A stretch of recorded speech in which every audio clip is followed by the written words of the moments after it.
Well, I don't know where this thing is turning. Deshaun Watson goes into his trial, and 3 days later, we don't know any more than we knew going into it. Coming up on the Locked On Browns podcast, we'll break down the Deshaun Watson trial. We'll also talk about four people that we are both interested in seeing. Jam-packed show. We'll do it all next on the Locked On Browns podcast. You are Locked On Browns, your daily Cleveland Browns podcast. Part of the Locked On Podcast Network. Your team every day.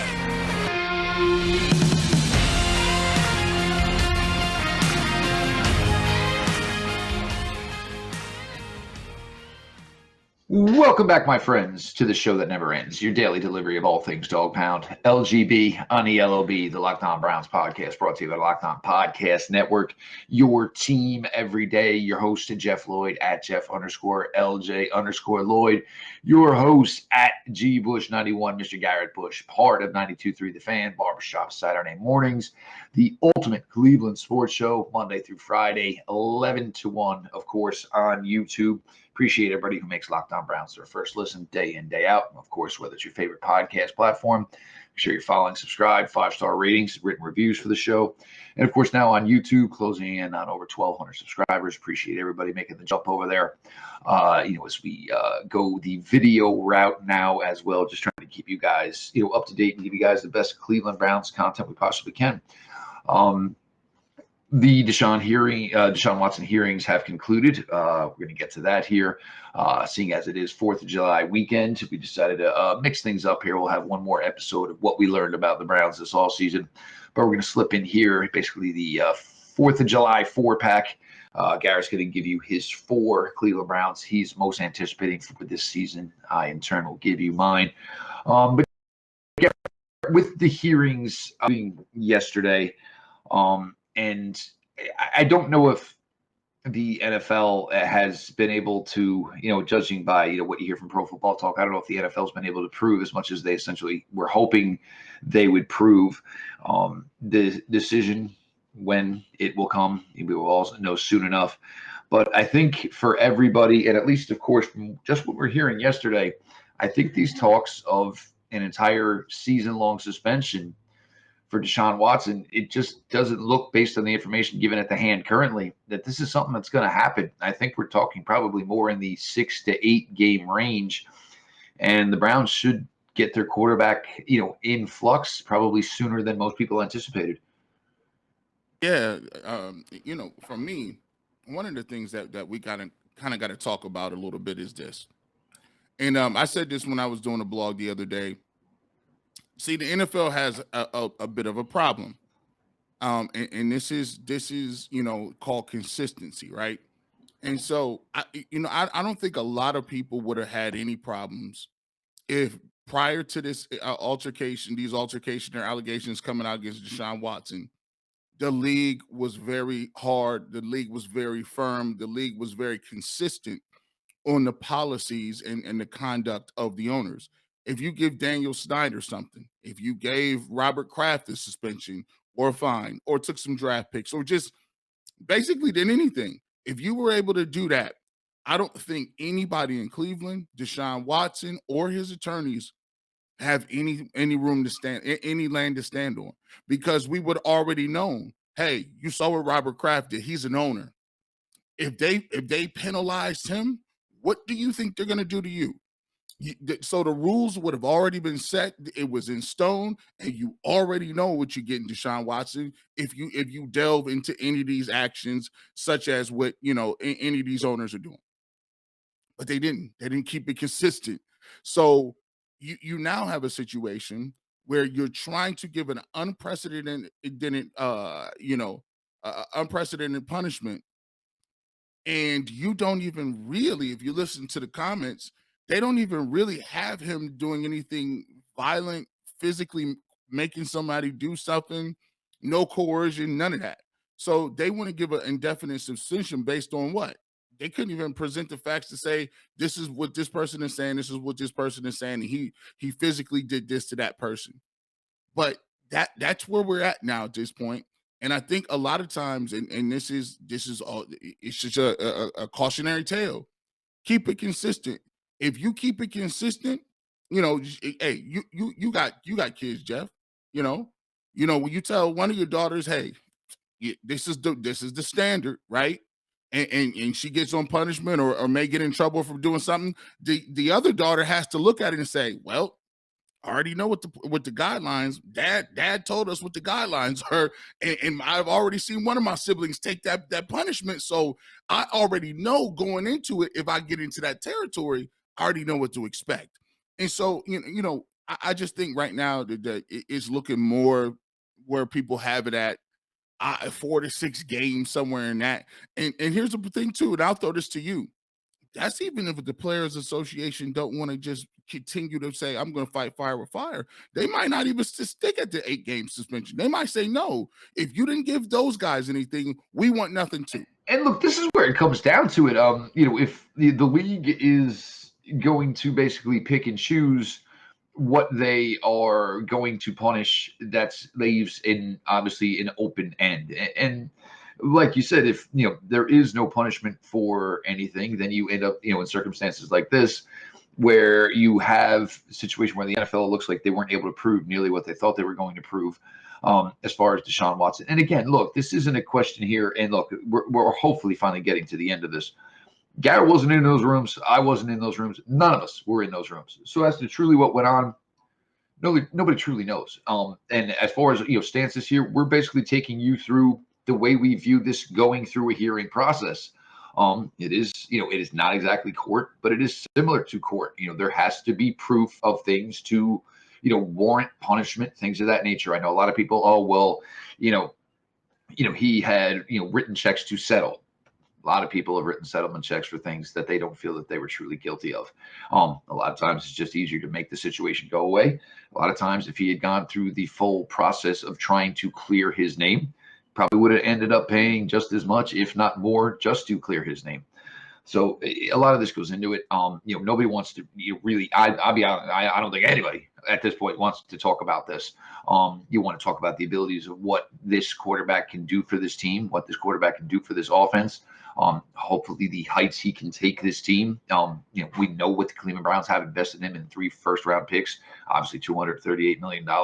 All that, and then some. Is he going to end up missing time or not? At this point, I would think there's going to be somehow, some way he's going to miss a little time, because to keep it going. And I don't think the Browns want it to keep it going. I think the Browns want to get to July 27th knowing what is going on. They don't want to walk into training camp where the plan is not in place. We talk about these guys all well educated, with a lot of things done on the analytic lens. They don't want to basically go in to training camp and, okay, well, we gave Deshaun Watson 70% of the reps. Oh, wait a minute, it's 6 games. This just, whatever this situation is, it needs to be, reach its finality. The league, Deshaun Watson, there just has to come a time now where we know what the punishment is there a punishment, isn't, whether there is or there isn't.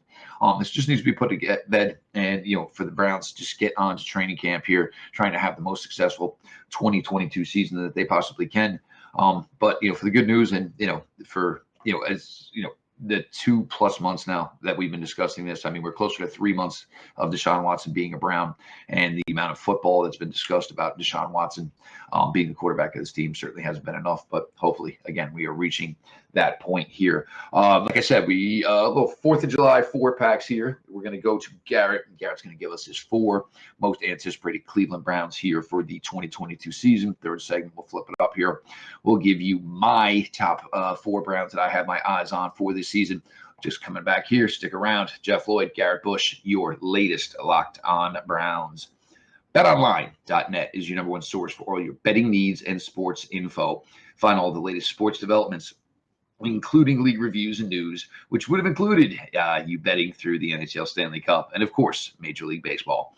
BetOnline is your continued source for all your sporting wagering information, including live betting, esports, and scores. And BetOnline.net remains the best spot for all your sports scores, podcasts, and news this season. BetOnline.net is the fastest and easiest way to check in on all your favorite sports and events, including MMA, boxing, and golf. Head to the website today or use a mobile device to learn more about the trends in action. Bet online, where the game starts. Back on the Locked On Browns podcast, G. Bush in the building, Jeff Lloyd in the building. At GBush91 is where you can find me on Twitter. At Jeff_LJ_Lloyd is where you can find Jeff. Make sure you go out there and definitely follow Locked On Browns podcast on Twitter as well. Thanks for everybody out there subscribing. We are at almost 1,200. Almost 1,200. We got a goal, man. We trying to kick this thing up, man. We want to get to 2,000 subs by the start of training camp. So you help us get to our goal. Right now it's July 1. We got 27 days or 26 days, right? 27 days before the start of training camp. Help us get to that 2,000 goal mark. And we're going to continue to kick it up a notch. So we'll just go ahead and throw that out there right now. Make sure you hit that notification bell and like. Share our post, like the post, so our content can get out and to other Browns fans who may not know about the Locked On Browns podcast. Coming into the 4th of July, we'll do the 4-pack. What 4 guys am I interested in seeing? I'm going to start off with nobody other than Mr. David Bell. This guy came out of Purdue, and he's just really, really endeared himself to the media. Seems like a guy that's going to come out there, and at one point in time, they say he ain't dropped the ball yet in camp. He hadn't dropped nothing. He had to remind him. It was so long between the times he had dropped the ball. He had to tell him, that's not quite true. I dropped one, about 3 weeks ago. But we do 7-on-7. I've been, we do a lot of receiving drills. You know how many balls I catch, really, in practice. It's been a while, but I'm gonna be honest. I'm really interested in seeing that guy because, one, I'm interested in seeing if he's filling that hole. One thing that I look at with the Cleveland Browns and every good team that wants to have sustained ability. And Jeff, I think, and it just popped in my head. No one really talks about this, right? Everybody talks about the holes that you have, right? And everybody talks about your window. And your window is this and your window is that. And you only got a window for 2 or 3 more years with Chubb and all these other guys. But let me tell you about good teams. Good teams keep the window open by drafting and developing players. Yeah, it may look like your window is closing because you got one running back, but you draft another one, and hopefully another guy, young guy, I'm going to talk about later on in this, is going to be one of those guys to replace Chubb or Kareem Hunt. But if you draft well and you get guys in the lower round and you turn those guys over and you make those guys be playmakers, you make those guys turn into all pros or even superstars, that's where you keep your window open and you can still have your quarterback, keep your marquee positions, but you can retool around them. So David Bell is a guy, you're short at receiver right now. He can come out there and take over a position. I want to see how he comes out here and reacts. Second guy on the list, and then I'll let you opine a little bit too. Second guy on the list, I got Anthony Schwartz. I want to see some of that speed, man. Have you learned how to vary your routes? Have you learned how to get in and out of your breaks? Have you learned how to get off the line of scrimmage and get off a press man coverage? Can you get on top of the receiver? Can you sell your routes?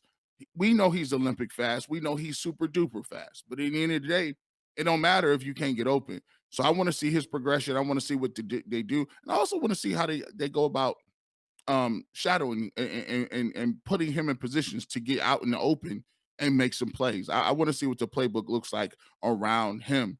Last guy, a couple of last dudes, Jerome Ford out of Cincinnati, really big. I'm a big fan of his. I want to see him get some carries. I want to see him get some touches. This guy has home run hitting ability. It was at Alabama before Cincinnati. A guy can really break away, good speed, can catch the ball out of the backfield. I like what he's going to do. And you talk about Kareem Hunt saying, hey, I want a new extension.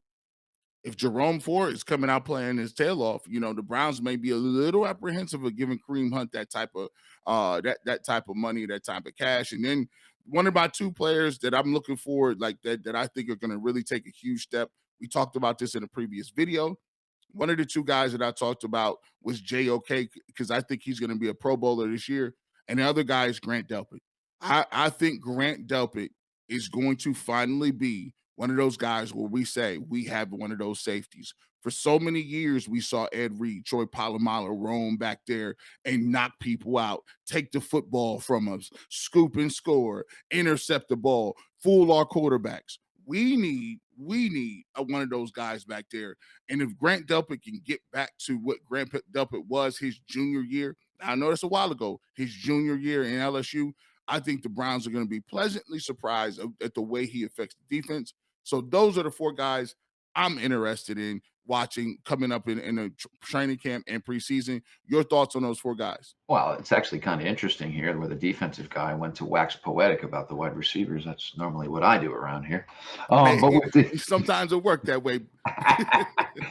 But with David Bell and Anthony Schwartz, I think everybody understands and knows what the Browns have in Amari Cooper. I think where this room is constructed, where it gets kind of, interesting, and certainly, a lot of this is going to be a lot of the coverage of Browns 2022 training camp is where Donovan Peoples-Jones is. How ready is David Bell as a rookie? And Anthony Schwartz, and I know a lot of people are extremely down on Anthony Schwartz. And it's very strange, though. Anthony Schwartz had a big impact week 1 at Kansas City, had a pretty solid game late in the year at Green Bay. But as far as the rest of his rookie season, you're basically if you were grading it, you would call it an incomplete. So the thing is, can you take the highs, the positives that Anthony Schwartz had, although they were limited in 2021, does he find a way to turn that into a more consistent effort here in 2022? Because with Anthony and the ability to get vertical speed that cannot be matched, he's almost as much as a key. It's not even so much the balls he catches. It's not even the routes that he's targeted. It's that he can do enough that when he is out there, he is viewed by the opposing defense as a legitimate threat. Because if it's 4.3 speed, there's not many guys you can say, well, we're just going to put so-and-so on him, and we'll take care of that. It's going to be a situation where he's going to have to be bumped off the line, and you're going to have a safety assigned deep, which should make the passing game, whoever the quarterback is, just go that much more easier because you're going to have tight ends open. You're going to have backs open. With his game-breaking speed, there's going to be times you can't put as much pressure and coverage on Amari Cooper as you would like to in key situations. So huge for Anthony Schwartz here. Is he going to get, when Deshaun Watson is able to play? It's certainly a matchup. I know everybody loves the Will Fuller to the Browns. I honestly think Anthony Schwartz is kind of what you would think Will Fuller could give Cleveland in that instance. David Bell, you need somebody to move the sticks on 3rd down. You need somebody to do the dirty work on the underneath routes. It appears David Bell is all set to do that. Jerome Ford, it's interesting. The way this Browns running back room is, there are 5 deep right now. I don't know how all 5 make the final roster, so we'll see how it plays out. And Jerome Ford with a ridiculous amount of production on a very, very solid Cincinnati team this year. Just a guy who, basically he's like a vacuum cleaner. If he finds the open yardage, scoops it up, and he's just very similar to Nick Chubb like that. If the yards are there, he's going to get them. He's not going to dance when he doesn't need to dance, any of that nature. He's going to get what's in front of him. And Grant Delpit, 2nd year now, coming back from the Achilles, obviously a lot more confident. The 3rd year in the system, which should certainly, make things very easy for him, getting to play with a solid veteran in John Johnson III. So film work, things of that nature, these two on the same page. Sky's the limit for a player like Grant Delpit.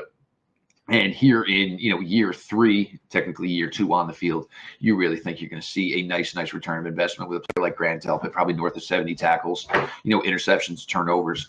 And, maybe he starts to take the lead in the safety room, from John Johnson III, as this goes on. I mean, Grant came here with a great rep, great DNA as far as the player he was at LSU, and an opportunity to blossom here in year 3 for your Cleveland Browns.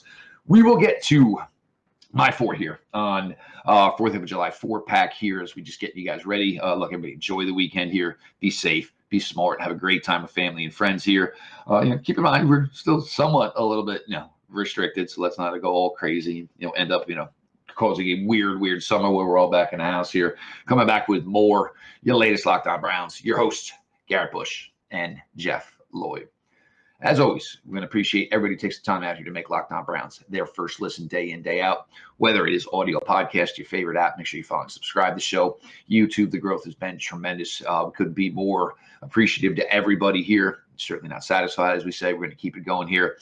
Just as this, looking to take this off here, and it's going to allow for a lot more things to do during the season. We can wrap press conferences, things like that. So just a lot more way for us to push out content, keep you guys involved, and get you guys the best information we possibly can. So that puts me in. Okay, well, Mr. G. Bush was gonna jump in here, but yeah, I was going to do. I was just we a little delay, but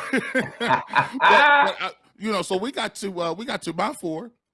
Let's take a look at your 4. I'm interested to see if we got some of the same people on the list, or who you interested in taking a look at, man. For me, and this is actually now interesting because Garrett went 3 offensive players. Suddenly, somehow I had jumped up on the side here of 3 defensive players, but I'll go with my first offensive player first here. I think there is a lot of misconstrued thoughts on Jedrick Wills here. Jedrick Wills, even though last year was injured, now if you take the injury out of the equation and you see some of the things he did, Trey Hendrickson against the Cincinnati Bengals, the play was there and it was stepping up. What you saw certainly was that he was limited, high ankle sprain in week 1 from going off on the stretcher, which for most of us thought, oh man, here's 6 to 8 weeks if it isn't even a season. It's not often where a guy goes off the field on a stretcher and shows up the next week and starts. That was the case for Jedrick Wills. Obviously, it was something he embattled the entire season. I think there's also something within that offensive line room when you look at a guy like J.C. Treader day in, day out for as long as they did. They're like, well, if it ain't broken, get enough tape on there, man. I got a job to do. So I think with Jedrick Wills, and I think here in year 3, obviously hoping for supreme health for Jedrick Wills and the opportunity for the Browns to see. And, I'm not going to say he wasn't worth the selection at 10 overall. At the time, it was a great left tackle class. The Browns obviously needed a left tackle. But I think the best of Jedrick Wills is here to come in the 2022 season. We're going to flip it up over here. Now we're going to go defensive side of the ball here. I think Greg Newsome, 1 year now in, has the understanding of the NFL game. Better understanding of his body, where his body needs to be to compete at a high level within the NFL. Getting to work day in, day out with an absolute solid, top 10 cornerback in Denzel Ward, be able to pick his brain about receivers he hasn't seen yet. I always equate Greg. It just seems like Greg was a really good athlete. We know he's a big basketball fan, but knows how to use his body to get in between ball and would-be receiver. You certainly, want to see just continued development. I go back to the Cincinnati game on the road last year, and there were times where Greg Newsome was making plays at the line of scrimmage, 10 yards from the line of scrimmage, making plays 40 yards down the field. That game was the absolute full package of the type of player Greg Newsome can be. And to think that you can get a player that looks to be going to be the type of player he is when you already have Denzel Ward at the cornerback position, it makes life extremely, extremely easier for everybody else on the field. I'm really looking forward to Alex Wright, the 3rd round defensive end out of UAB. We've said many times, Isaiah Thomas, drafted a little later out of Oklahoma, may have a more defined role early on. Isaiah Thomas, a very good X and O player, a very good playbook player. He's going to do his assignments as far as run game, run support, setting the edge, those type of things. But with Alex Wright, you have this ball of clay and built in the mold of Jadeveon Clowney, built in the mold of Myles Garrett, big, long, quick, and the advantage the Browns had is played on the inside, played on the outside. So if his development comes pretty quickly, you can go to these NASCAR routes and you can put Jadeveon on the inside, or you can put Myles on the inside, or you can put Alex Wright on the inside. Look, the team's got two solid tackles, but maybe their guards, mid to average type of players. You take that advantage and say, well, we have 3 edges, so guess what? Now I'm going to go to attack the weakness, which is maybe your center, which is maybe your guard, with an elite level athlete. Alex Wright, total package, is just going to take some coaching up. If he were able to come along quicker and possibly, be a decent factor here in 2022, this Browns defense, which we all have extremely high hopes for, it's just going to be off the charts. My last one, I've been a big Jacob Phillips guy. This was a draft selection for the Browns. I literally called about 4 months before the Browns selected Jacob Phillips. You watched him play at LSU with Patrick Queen, and everybody want to talk about Patrick Queen. All the time I watched LSU, the only person I saw making the plays was actually Jacob Phillips. Jacob Phillips statistically blew Patrick Queen away.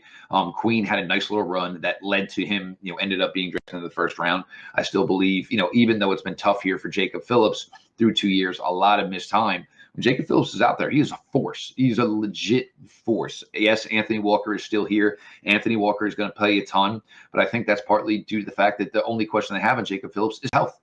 So for Jacob, very similar to Jedrick Wills, if he can stay healthy, he can get out there.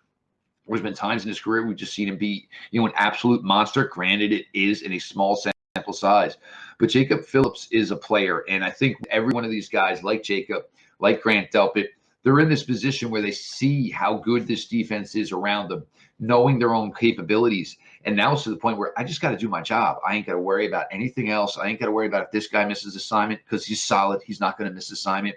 I don't worry. There's nothing. I just got to do what they're asking me to do and do to the best of my abilities. And you got solid players who should be able to pull this off. So that is my 4. I'm extremely excited. And it's certainly, and I've talked about this a little bit. It's been interesting for me. Always the offensive guy here, but there's just if there's one thing you cannot get me to stop talking about, it's the potential of this Cleveland Browns defense here in 2022. You know what I like? I like the fact that you talked about Phillips right there. And to me, if you can find another guy that can run with JOK, and I love the fact that the athleticism, it looks like when he's healthy, his pursuit angles are good. He's a guy that can cover in some space. He's a guy that's really athletic. And the thing that really jumps out at me is the potential of having those two guys be that athletic out there and continue to work in. I think this is going to be a make or break year for him. And you've been saying for a long time, this is going to be a year that I think he's going to be able to do something. You take a look at Newsome. I love the fact that Newsome's playing inside. I love the fact that he can play inside or outside. And I just feel like he's a guy, when even when he got beat last year, he always seemed to be in phase, always seemed to be by the football, always there. I went back and looked at some of the great knockdowns he had. 2 great plays on the football against Jamar Chase and Higgins down in Cincinnati. I mean, one play in the end zone, another play when you have 1-on-1 with Jamar Chase in the open field. And let me mind you, Jamar Chase made everybody look silly in the open field last year. He was stride for stride with him, knocked the football down, was able to jar the ball loose. I love the fact that you have guys that are athletic like that, still being able to do what they can do. And so when you take a look at the Cleveland Browns, I know that people, don't. I wouldn't put too much stock in people kind of previewing the Browns and talking about what they are and then what they aren't. Let's be clear. A lot of what you see, a lot of what the noise is around the Browns and people not really giving them the just desserts comes from one or two places. One, in 2019, there was a lot of hype, didn't live up to it. 2021, a lot of hype, didn't live up to it, right? And you got Deshaun Watson. There's a whole lot of smoke around the organization with that. People are upset about the guaranteed money. It's the first thing they throw out, and it's just like, man, to me, I think it's the dumbest thing that Browns fans could ever do is just sitting here telling me how bad they feel for the Pittsburgh Steelers or the Baltimore Ravens now that they have to pay guaranteed contracts. I'm like, what are you guys talking about? Why would you care that Lamar Jackson wants a deal and the Ravens can't pay it? What? Tell me why that's our problem. At the end of the day, these owners are rich. It ain't about no money. The checks don't bounce with these guys. So why are we worried about the 230? You do what you can do to get where you can get. And the Browns did what they had to do to get Deshaun Watson in here. Now, you've weathered the storm. You're here. At the end of the day, the Cleveland Browns still have one of the top rosters in the league. And once the Deshaun Watson stuff goes away, you have to play the Cleveland Browns. You can't just, the allegations. It ain't about allegations no more. You can get your Jerry Springer off now. But when the season comes, you got to tackle somebody. And last time I checked, me and you ain't tackling nobody, Jeff. So the comments don't really work, right? So I'm waiting to get to it. I'll wait to get to it. But the Browns, they got some talent on the squad. 26 days away from the opening of 2022 Cleveland Browns training camp. And, here, obviously somewhere, next days, week, whatever, we will find out, what exactly the fate is with Deshaun Watson, when the Browns will have their signal caller available for the 2022 season. And that is also going to be another big storyline is, whatever it comes down to, whenever Deshaun Watson comes back is all this situation, is it able to be put on a back burner and just go out there and be this guy who in 2020 was the greatest quarterback on what was a terrible, terrible football team. So there's no question about Deshaun Watson, the football player. There'll certainly be some sort of questions about how he can transition from moving past this part of his life and getting back to, hopefully for the Browns, being a top 5 NFL quarterback that they so desperately want and so desperately need. A bunch of shows here this week. Obviously, we're going to continue. Like I said, we're less than 4 weeks away from the opening of 2022 training camp. For me, it's, what I joke and I say about summer, and all right, we get to the 4th of July. And then after that, let's go football season. I want my grilling. I want my little bit of beach time. I want my little bit of pool time. But you want to know what? Once it's past 4th of July, my eyes are already on training camp. And sure, for what should be a crazy, crazy, highly anticipated Brown season here in 2022. And if you're playing the 1 season up, 1 season down card for the Browns, this one should hopefully, should be one that looks up here, looks solid. He is Garrett Bush, Ultimate Cleveland Sports Show, 11 to 1, Monday through Friday on YouTube. Garrett also, 92.3 The Fan, Saturday mornings. Check out the barbershop over there. Garrett's also got some other pieces up on his YouTube page of some topics of things that we've been covering here the last few days. Garrett going a little bit deeper here on some of the Deshaun Watson stuff. Make sure you're following at GBush91. Before we close it out here, I'm just seeing here. Mac Robinson, part of 92.3 The Fan. Mac's been on Locked On Browns several times. Mac actually, back in the day, was a huge help for me sometimes with some audio stuff like that. Moving on to Minnesota, to a bigger, better opportunity for Mac Robinson. Mac's a good dude, and Mac's a really, really good dude. I know the work that this kid has put in, and he was one of those type of guys. Whatever, just call me, I'll show up. And a lot of time over at 92.3 The Fan, on air, behind the scenes, seeing a young man like this get his opportunity, really, really happy. So Mac, all the best. Go out there and crush it. Only thing is, you're going from somewhere cold to somewhere even colder by going to Minnesota. So make sure you pack the hoodies, But again, Mac Robinson, me personally, at Jeff_LJ_Lloyd, show itself at Locked On Browns, follow back account. DMs are open. As always, we appreciate everybody who makes Locked On Browns their first listen, whether it is podcast form, your favorite app. Make sure you follow and subscribe to the show. 5-star ratings, written reviews, and of course, YouTube closing in on 1,200 followers. Garrett just sent the benchmark. I guess we're going to shoot for this year. Let's go. 26 days gives us about 800 subscriptions. 2K by the 26th. Let's see if we can pull this off here. As always, this show doesn't happen without you. So we appreciate you all being here day in, day out, to listen to the ramblings of myself and certainly the ramblings of Mr. Garrett Bush here. With all this being said, it is 4th of July weekend. Guys, have a fantastic weekend. I'm sorry, guys and gals, fantastic weekend. Friends, family, be safe, be smart.